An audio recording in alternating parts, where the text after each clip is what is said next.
What's shakin'? Hey, I'm Rick Jordan. Today, we're going all in. Happy Independence Day. I say happy, but at the same time, I'm sitting here thinking, it's like, this is my first episode ever on this show in 360 something episodes that actually drops on a July 4th, which is pretty awesome. And I'm sitting here thinking, it's like, what the heck do I talk about? I mean, if you've listened to me for the past couple years, you would know that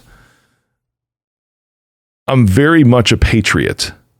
And I love America. I love this country. I don't think there's any other country in the world that affords us the opportunities that we have. And there's a lot of people, what's interesting is that there's a lot of people that I don't feel believe that way in our country anymore. However, a lot of the rest of the world still sees this as like the ultimate place to come, especially in some lower income countries. They don't go to Europe. They come here to the U.S. to try to find the opportunities for their family. I was at a restaurant in Florida. This was, I think last year. I don't think I've ever told this story, but there was a server there that I had seen for a while, a restaurant that I frequently visit. And he comes up to me, he's like, man, I take my citizenship test in just a couple of weeks. And I got all excited. I stood up and spoke to him and, just congratulated him and everything. And then I asked him the question. I'm like, dude, what made you decide to do this? He's like, you know what? He's like, I came here, and he's young too. He's in like his young 20s. And so he was like, the rest of my family, they're thinking about coming over here now because here, he's from Morocco. There's not as many opportunities in Morocco by far. And Morocco is actually a pretty decent country from a development perspective. I mean, they've got some pretty civilized areas in Morocco. And he's saying, he's like, the education that I can get here, the opportunity to make income while I'm here, I still send money home to my family because what I make here goes even 10 times further in Morocco. There's just no other place like this. He goes, I love it. I'm like, what are you looking at doing? He's like, I actually might even join the military. And I'm like, oh my gosh, are you for real? He's like, yes. He goes, I firmly believe that, that he's like, this is my country now. And I firmly believe that it's my responsibility to actually protect the freedom that I've been given. I'm like, man, I hugged him on the spot and just was very grateful for his perspective on this. And over the last couple of years, I've been on this planet 43 years now. And over the last couple of years, I have not seen as much civil unrest as I have in the last 3 years. And there's all of these things. There's all these topics, right? And now there's all these subcultures that used to not exist. And then we start to create these subcultures from subcultures. And all of these things, this is the point of what I'm going to get at today, because I know what I want to talk about with you. All of these things in these classes, it's like, it's such a contradiction.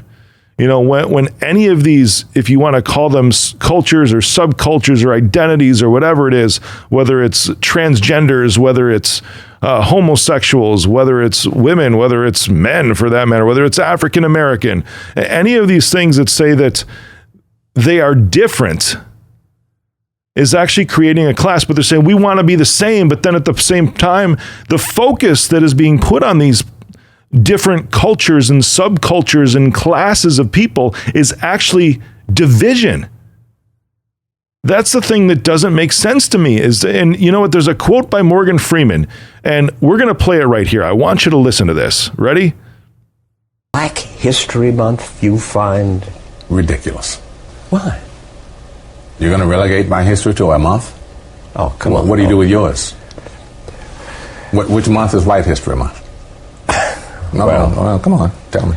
Well, I'm Jewish. Okay, which month is Jewish History Month? There isn't one. Oh, why not? Yeah. Do you want one? No. I don't either. I don't want a Black History Month. Black history is American history. How are we going to get rid of racism until... Stop talking about it. I'm going to stop calling you a white man. Yeah. And I'm going to ask you to stop calling me a black man. I know you as Mike Wallace. You know me as Morgan Freeman. You want to say, well, I know this white guy named Mike Wallace. You know what I'm saying? Morgan's got it right. He absolutely has it right. And that's why I'm not talking about that today, because today I'm talking about unity. I'm not going to put any more conversation, mental energy into talking about the individual classes, because we need to stop talking about the classes. We need to stop talking about these divisions that exist in our country and focus on specific things, because we have forgotten at this point what took place over 200 years ago. And what took place over 200 years ago was not division, but a unification against a very common enemy. At that time, that was King George in Great Britain.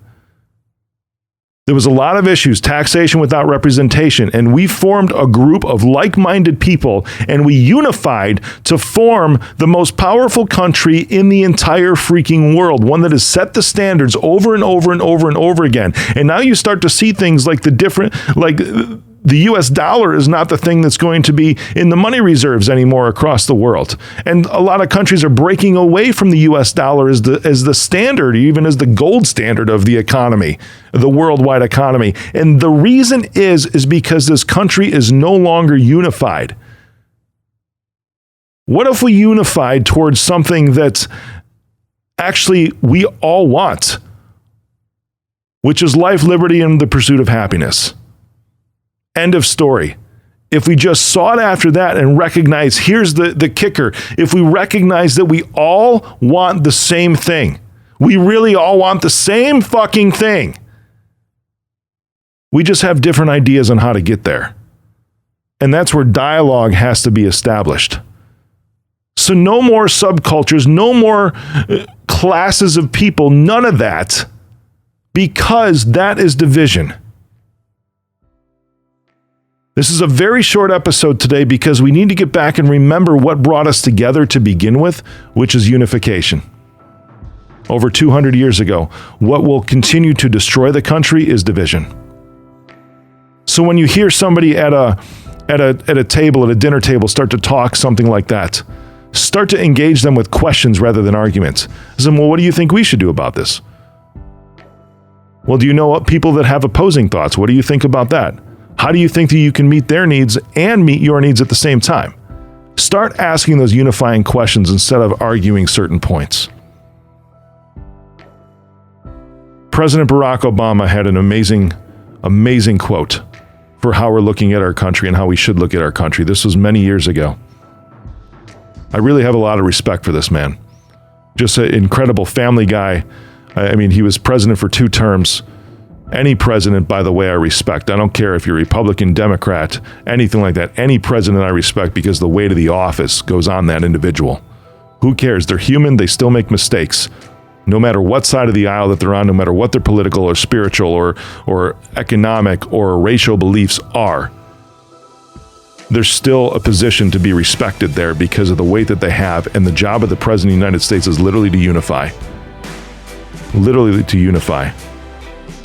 I'm going to leave you with this today. This is what President Barack Obama said. We the people recognize that we have responsibilities as well as rights. Do you hear that? Responsibilities as well as rights. That our destinies are bound together. Whether you like it or not, they're bound together.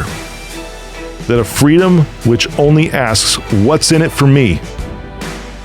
A freedom without commitment to others, a freedom without love or charity or duty or patriotism is unworthy of our founding ideals and those who died in their defense.